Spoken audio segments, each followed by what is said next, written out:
Makeup myth busted. I am here for makeup myth busted.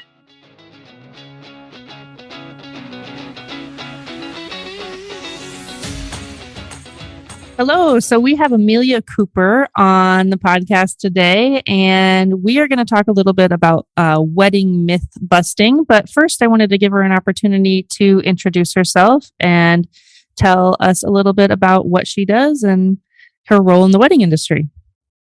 Well, hello. Thank you so much for having me, Mackenzie. So my cat Cleo is going to be joining us today. So if you're listening to us on audio and you hear a little meow, I assure you that is not Carol Baskin. That is my cat that is speaking to you today. So thank you so much for having Cleo and I on the podcast. My name is Amelia Cooper. I own Amelia Co. Hair and Makeup. We have been a hair and makeup agency since 2011, and I have been doing hair and makeup professionally since 2004. So I've done about 10,000 weddings, more than 10,000 weddings. Right, and you're based in? Las Vegas, Nevada. Awesome. Fabulous Las Vegas. Great. Okay, so that's awesome. Thanks so much for a little bit of backstory. Do you want to start with maybe some myths that you hear about the wedding world? Makeup myth busted. I am here for makeup myth busted. You know, the funny thing about makeup is that prior to social media, it was websites or you know, you have to look at the early 2000s blogs, and there wasn't really a whole lot of widely available information out there that wasn't safe for retail, for industry professionals, I should say. Now it's much more retail. And since we have had this proliferation of information that's come around, there's also a lot of myths that are circulating. Not for nothing, I say half of our job as wedding professionals is to save our clients from themselves. And the same is true for wedding makeup artistry. So one of the things that we hear, we don't hear it as much as we used to, thankfully. But back in 2013, where anybody and their mother could be Airbrush makeup certified, that was a big thing. Everybody wanted Airbrush makeup, and they thought that Airbrush makeup would actually make them look like they were photoshopped in real life. Mm-hmm.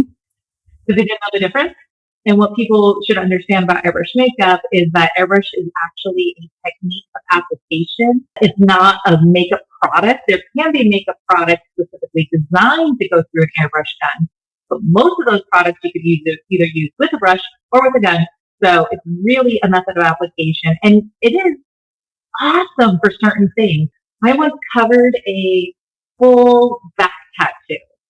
It was great. It was a full back tattoo. It was a gorgeous, like shoulder to ass cherry blossom tree, but it was a traditional wedding, and the bride family was not comfortable with her showing her tattoos. In that case, Airbrush makeup was awesome. We were able to use the alcohol-based formula. You can't use that on the skin because it'll crack with the facial movements, because you know our face can move, and everybody's face but mine. Like that boat, it can't even like make good emotions with my boat. But normally we have a lot of movement up here, so we can't use an alcohol-based airbrush makeup. But you don't have that movement on your back. So in that case, it's super, super durable. It blends beautifully. I know it's going to last all day. Not going to come off anybody's clothes. And that's a really appropriate use of airbrush makeup. Airbrush makeup on the face, there's different formulas, there's different techniques, there's different faces. And most of the time people have this idea that what they see on the gram with the airbrush photos and the filter photos, that's actually the effect that they're going to get if we hose down their face. And that's really not. Got it. So do you have a preference in general, like of average, which application method do you like best? I think it depends on the artist applying it and what they do. Okay. Because we all learn, it's kind of like, can you imagine if we expected bakers to use a hand paint versus an airbrush gun if they were designing cakes? Or better yet, what if you said, because that's one of the questions we get asked all the time is what brand of makeup do you use? Can you imagine as a photographer if somebody asks you what brand? Yeah, people do ask that. Do sometimes. They really? I wonder if the bakers get asked what brand of flour that they use. Interesting. Sugar. Or, what is your brand of sugar? Or your farm that you get your eggs from. Like, these are things super unique to our industry. And I mean, you can have an entire designer kit and it doesn't make you a great makeup artist.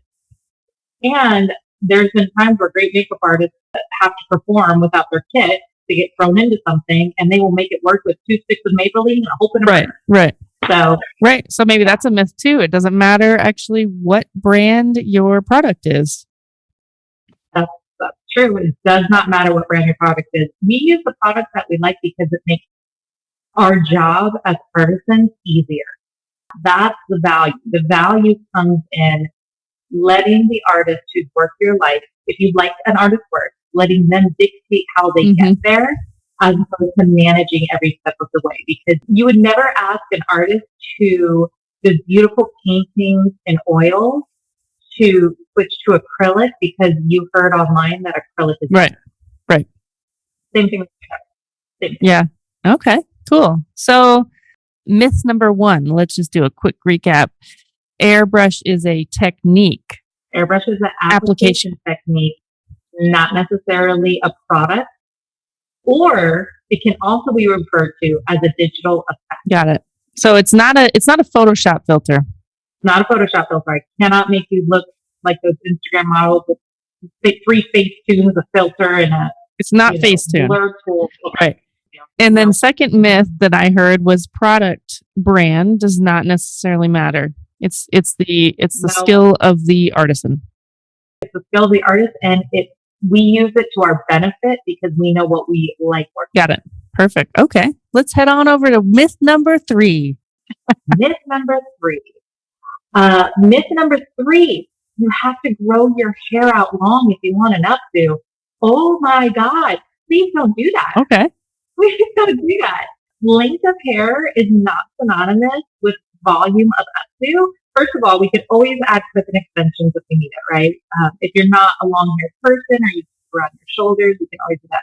Secondly, we can really fake an updo on short hair very, very, very well. And then lastly, if you have really long hair and you want to updo, the reality is that you may not realize it, but we're hiding about half of it underneath the actual updo. It's just creating another step for us to do.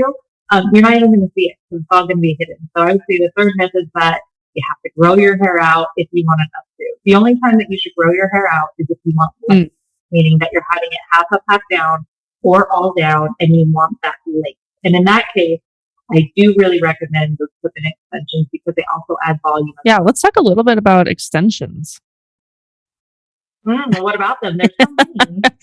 So not necessarily a myth, but I think that this is something that maybe people often overlook, that there is accessibility to extensions for one.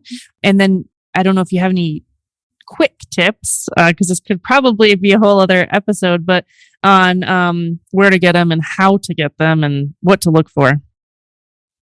Sure. Yeah. So there is a ton of variety of extensions. You have your Phone and West, you have your lace front wig. There are eye tips, there are brackets. There's more extensions. There are halos that I could possibly name. But our preferred extension and what I would recommend for somebody who doesn't normally wear extensions would be the clip-ins, because the clip-ins, first of all, they're temporary, so we just have to pop them in today. They're reusable, so you can use them, long after your wedding. You don't need to be in a salon to put them in or take them out. Most of the other types of extensions, you actually have to be professional to have them installed or have them removed afterwards. They're so versatile, and especially when it comes to wedding hair. And depending on the style that a bride wants, she may get extensions thinking that it's a really great, she may get, let's say, eye tips or a tone and weave put in, tone and extensions, thinking that that's going to be so great for her updo, and not realizing that the look she really wants is actually going to show her track. I see. Yeah. And she's not going to be happy with that. And so having clip-ins gives the updo specialist an opportunity to use those clip-in extensions as they're needed and then hide them, because you can't just pull out a sewn. Yeah. So when I hear the word tracks, can you just educate us just a touch on what that means? Sure. Tracks is a weft of hair. Think of it as almost like a very, very, very small braid with hair coming off of it. So a track is the lines of hair that are put into an extension or into a weave. Not to be confused with individual extensions, which are usually done with brackets or eyes. Okay. Cool. And then let's say if you have those in and you lift your hair up, sometimes they can show kind of like, like here or whatever. Okay, cool. Yeah. Yeah, nobody needs to see your weave, girls. Nobody needs to see your weave. The 2 rules of weave, nobody needs to know you got one, and don't leave it on the dance floor. Got it. Okay. All right. Thanks for the tips on extensions. I think that that's kind of a fun area that people often overlook. And maybe, they could save a lot of headache and stress with like, do I really need to grow my hair out? Or maybe I'll just get a couple extensions and then I can have like a totally different look for my wedding too, So, cool. Okay. Let's jump on to another myth. I'm so curious what you got in here. Oh, let's see here. Another myth. Anything around eyelashes? Nope. Although we do get asked pretty often if somebody should get lash extensions prior to the wedding day.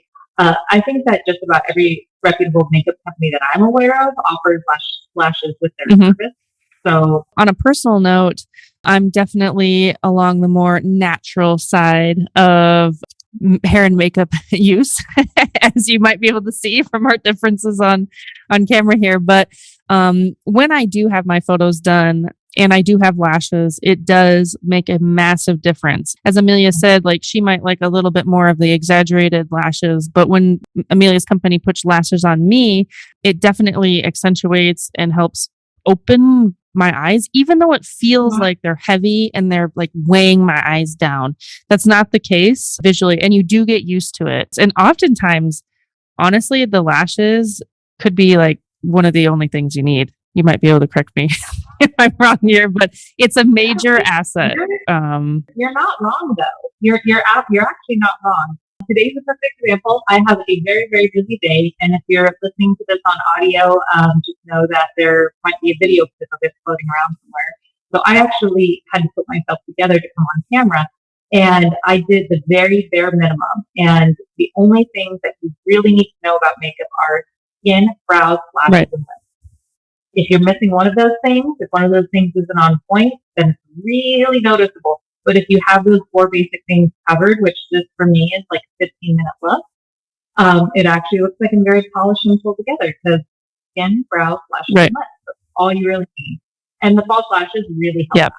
Yeah. So we often I get brides that will occasionally ask if they should get their hair and makeup done. And I almost 100% always say, just do the lashes.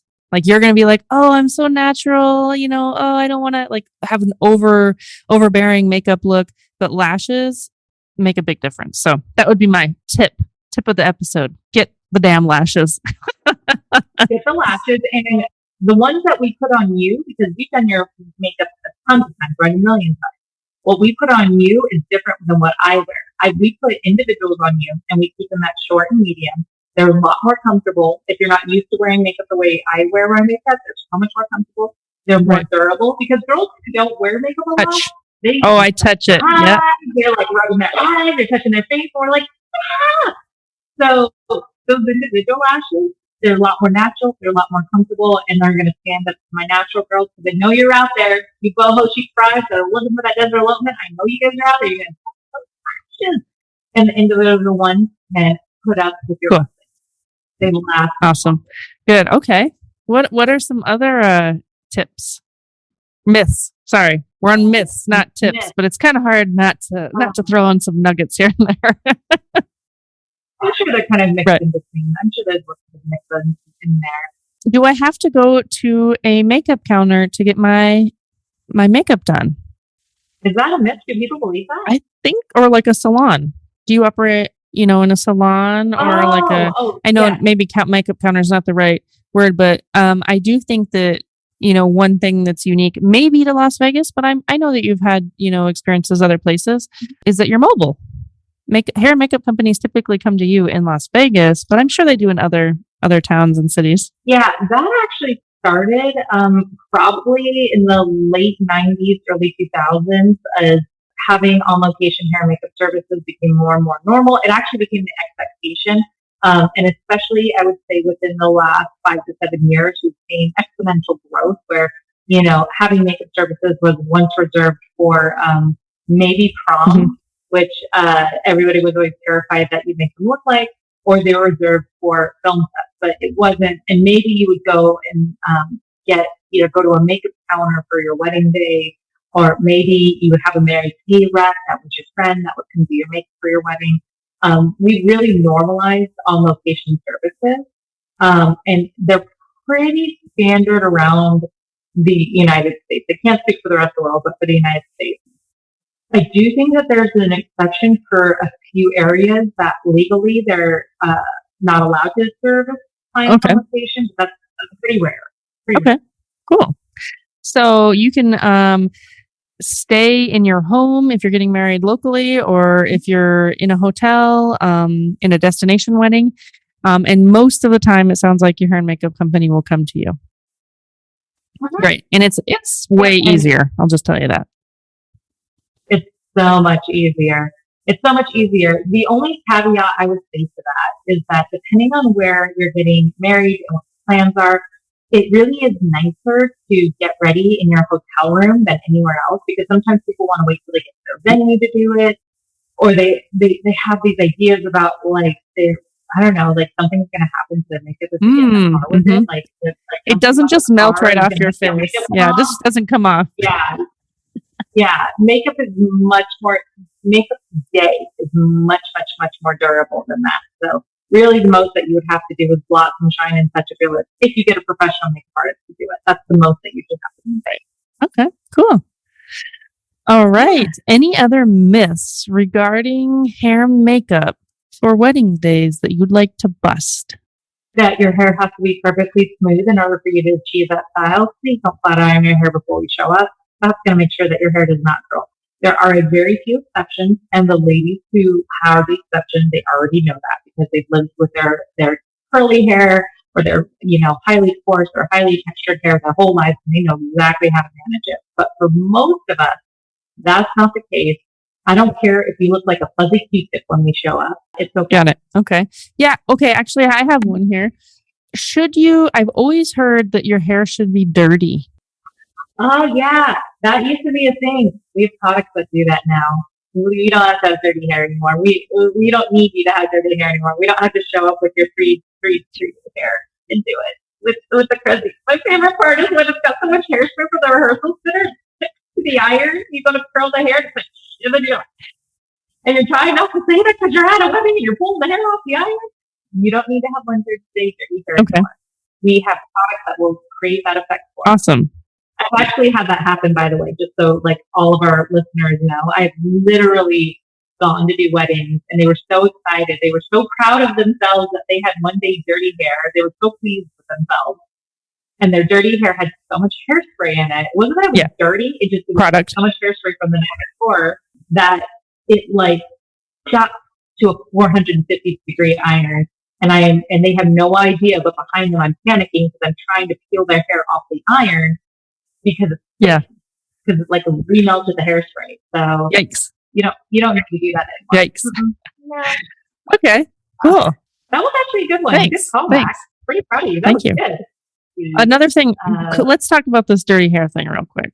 So the other thing too, maybe, and again, I'm not the makeup and hair expert here, but my hair, when it goes a day or two without being washed, actually gets more oily. That's probably not great. Right. So I'm just making sure that's, I'm asking for a friend, but asking for a friend. No, girls with straight hair, like you have very, very straight, very, very fine hair.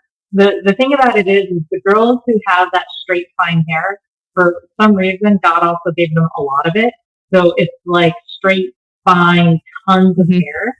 And when it gets just a little, it's already hard to hold a curl as it is. And there's already so much of it that once you get that oily, the sebaceous glands and the oily scalp and the sweat, once all that starts to get onto the root, it's nearly impossible to hold the curl. And quite frankly, it kind of looks fancy, which is not something people typically want. Me, on the other hand, I have very naturally very, very curly hair. And so I go 5 days without shampooing my hair, but the way my hair handles my scalp oil is completely different. So I can get away with it. But even me, I would never, now that we have really, really great products, if I get my hair done by one of my artists, when I get high on my own supply, I make sure that I have clean, freshly dried hair, and it needs to be bone dry because if it's got even a little bit of dampness to it. What about clean, freshly faced for your makeup? Clean, fresh face, moisturized as usual, preferably with no sunscreen. Okay, that was going to be another question. I have never experienced this personally, and this might be different with product changes and stuff, but I've heard that sometimes people say that if makeup or lotion has sunscreen in it, that it will like photograph weird. Mm-hmm. Yeah, it'll give you a floating face. It'll make your face look wider than your body because of the amount of reflection. So sunscreen has titanium dioxide in it, which is really great for protecting you from the sun. It's also really great for protecting you from the light of flash photography. So because it reflects off, when you have makeup on that has SPF in it and you hit that flash photography, it will usually create a flash effect, which is where your face looks lighter than your body. And it's not because your actual foundation color is incorrect. It's because of the reflection. So you see this a lot with mineral makeup because mineral makeup has a high amount of titanium dioxide in it. And, you know, we all went through this phase a few years back where we decided everything had to be all natural. And I got so frustrated with it. At one point, I just started asking people, I was like, well, a scorpion's all natural. Are you going to rub that on your face too? Just because something's all natural doesn't mean it's pretty. Doesn't mean it's the best thing for you. It doesn't mean anything. All it means is that it's all natural. And so are scorpions and tarantulas. Now, I will say this, a couple of things with that. First of all, when it comes to natural light photography, where not a lot of flash is being used, it's typically not as much of an issue because you have a lot of still light, you don't have a lot of artificial light that is being directed very specifically on you. You have beautiful still light. And, you know, if you're having a beautiful outdoor ceremony, you typically, and especially if you're doing it at the right time of day, you typically will not have that issue. The other thing that I will say is that makeup has come a really, really long way in the last decade. And there are certain brands that do contain SPF in them that do not have any flash. I personally swear by It Cosmetics. And It Cosmetics has a product called a CC cream, although it's not a beauty balm as we know it. It's got more coverage than that. It's very hydrating. And their CC cream has an SPF 50 in it, and there is no flash. It's beautiful. But that is a professionally designed product. Most products, like your average drugstore product and your mid to low end product will create that. Yeah. Okay. Any other myths you'd like to bust before we close out this episode? No, I think that's it. I think the biggest ones are, you know, don't grow your hair out for a year. You don't need to. In fact, you're just making our job harder and we're going to hide half of it anyway. Don't insist on airbrush makeup. If you like the artist's work, let them determine how they get you the results you want. Don't try and micromanage that. Because all you care about at the end of the day is feeling beautiful and having it last. And I guarantee your artist knows more how to do that than you probably do. And they may want to do it by hand. They may want to do it by airbrush. Right. It's their choice. You definitely don't have to have your hair one day dirty. We have great products now that we don't really require it. And lash extensions are entirely up to you, as well as hair extensions. But I'm personally an advocate of everything that's temporary and easy. Especially if you're going on a honeymoon right afterwards. The last thing that we want is some girl walking down, you know, Sands Resort in Jamaica with like, you know, half lashes on one side and she's got a trap hanging out on the other. And she's like, I'm married now, it don't matter. No, girl, no. Get your shit right. Okay? Leave your lashes. We'll put up the fake ones on you. Don't worry about the trap. We'll get you some clip-ins. It's going to be good. Good. Okay. Great. Well, thank you so much for busting some wedding hair and makeup myths with us today. Yeah, tell us how we can find more about you. Sure. You can check us out on Instagram. Instagram at Amelia C. and Co. That's all spelled out. AMELIAANDC. Oh, I just did that wrong. I can't even see my Instagram wrong. Okay, so for the record, if anybody's watching or listening to this, you should know that Mackenzie and I are filming this in the middle of October in 2021, and we are getting our asses handed to us with weddings right now. So full disclosure, just so you know. This is our busy season. This is our very busy time. So if you want to find us on Instagram, let's start that again.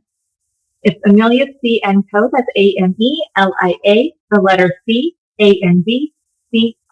Amelia C. and Co. You can also visit our website, www.amelia-c.com. We've got blogs on there. We've got some galleries. So even if you're not getting married in Las Vegas, but you need hair and makeup info, we have hundreds of photos for you to browse through. And we're, of course, always available and at your service if you need anything. Awesome. Thank you so much. Thanks for having me. I'll talk to you soon. Bye. Bye.